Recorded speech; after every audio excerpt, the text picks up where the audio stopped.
আপনার সোশ্যাল মিডিয়ার মাধ্যমে আমি কারিবুল ইসলাম সহ ওহিদুল ভাই ইসলাম সহ বা আমাদের শাহিন কাজী সহ একাধিক ভাঙড়ের যারা আজকের এই প্রোগ্রামের মধ্যে মিসিং হয়ে আছেন সবাইকে অভিনন্দন জানাচ্ছি এবং এখান থেকে তাদের ভালোবাসা যাপন করছি। আজকে নেতা মিথ্যা কেসে জেল খেটেছে বলে যার কারণে তো আমরা এত দূর থেকে ছুটে এসেছি নেতার বাড়িতে, কারণ তো আমরা জানি, আমার বিশ্বাস আছে আমাদের নেতারা কখনো অন্যায় কাজ করে না। জয়াপুরি আমাদের আলমগীর ভাই বিরোধী দলনেতা, আমি ভোগালী ওয়ানের বিরোধী দলনেতা, কিন্তু বিষয় হচ্ছে যে মিথ্যা কেসে যে মানুষ এভাবে হেরস্ত।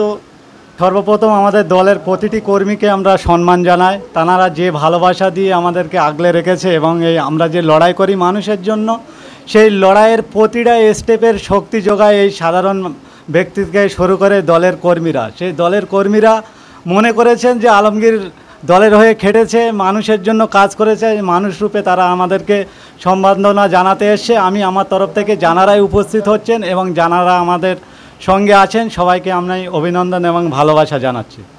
মিথ্যা কেসে এলাকার বাইরে আছে কারিমুল্লাহ, সেই কারিমুল্লাহর এলাকা থেকে যে একাধিক মানুষরা আসছে, কি বলবেন?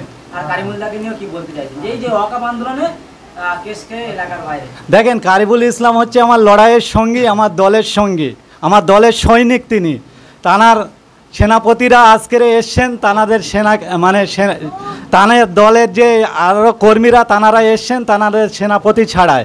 সেনাপতি যে তাদের দলের কর্মীদের আদর্শ শিখিয়েছেন, সেই আদর্শের নিরিখে তানারা আজকের এসছেন। আমি কারিবুল ইসলাম, ওহিদুল ইসলাম সহ ভাঙড়ে যারা আজকের এইরকম একটা সময় তারা মিসিং হয়ে আছেন তাদেরকে আমরা মিস করছি।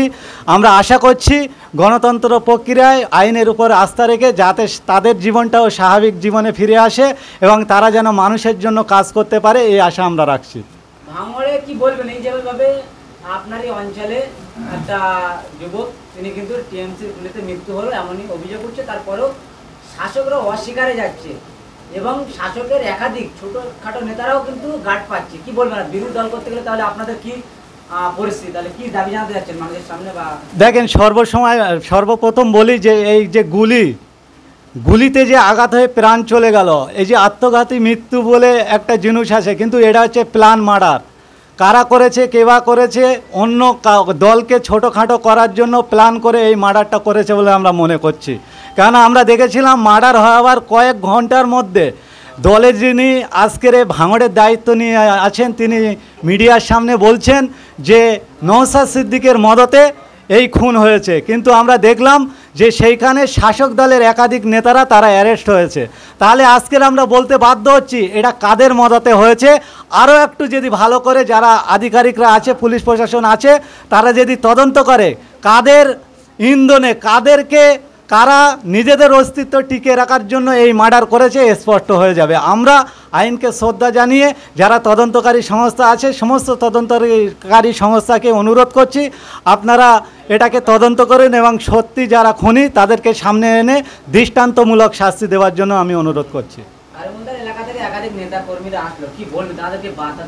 অসংখ্য ধন্যবাদ জানাই। আমি ভোগালী 1, 2 এবং ভাঙড় বিধানসভার প্রতিটা অঞ্চলের সঙ্গে আমাদের সম্পর্ক গড়ে উঠেছিল। আমাদের সেই সব যোদ্ধারা হয়তো তানারা আজকের আমার সঙ্গে আসতে পারেনি, নিশ্চয়ই আমার কনফিডেন্স আমরা যেভাবে চলাফেরা করতাম জেল থেকেই আপনারা এই কারিবুল ইসলাম, ওহিদুল ইসলাম সহ একাধিক নেতৃত্ববৃন্দ, শাহিন কাদির থেকে শুরু করে একাধিক নেতৃবৃন্দ আমাকে নিয়ে আসতো, কেননা আমি যেভাবে চলাফেরা করতাম তাদের ভালোবাসার পাত্র ছিলাম বলে আমার বিশ্বাস ছিল।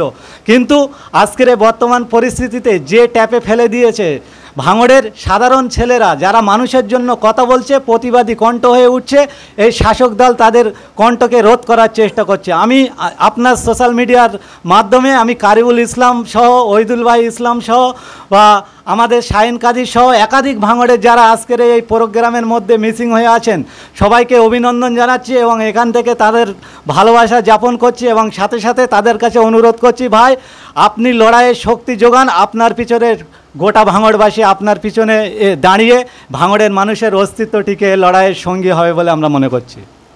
আমরা একাধিকবার দেখেছি আমাদের যত নেতাকর্মী আছে সবাই মিথ্যা কেসে জেল খাটছে, এখনও পর্যন্ত কোনো প্রমাণ পাইনি যে আমাদের নেতারা কোনো রকম দুর্নীতির সাথে জড়িত আছে।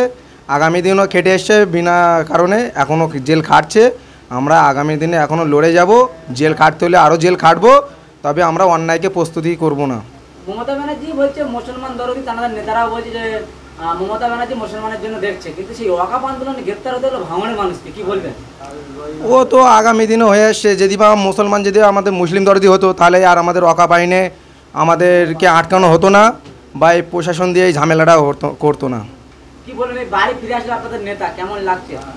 আজকে নেতা মিথ্যা কেসে জেল খেটেছে বলে যার কারণে তো আমরা এত দূর থেকে ছুটে এসেছি নেতার বাড়িতে, কারণ তো আমরা জানি, আমার বিশ্বাস আছে আমাদের নেতারা কখনো অন্যায় কাজ করে না, অন্যায়কে প্রস্তুতি করে না। আমরা যার কারণে ভালোবাসার জন্য আমরা নেতার কাছে ছুটে এসেছি। কি বলবো, এই যে মানুষ আমরা দেখেছি যে জয়াপুরি আমাদের আলমগীর ভাই বিরোধী দলনেতা, আমি ভোগালী ওয়ানের বিরোধী দলনেতা, কিন্তু বিষয় হচ্ছে যে মিথ্যা কেসে যে মানুষ এভাবে হেরস্ত, প্রশাসনের কোনো দোয়া নেই, অ্যাকচুয়ালি শাসকের মধ্যে থেকে এইসব হচ্ছে।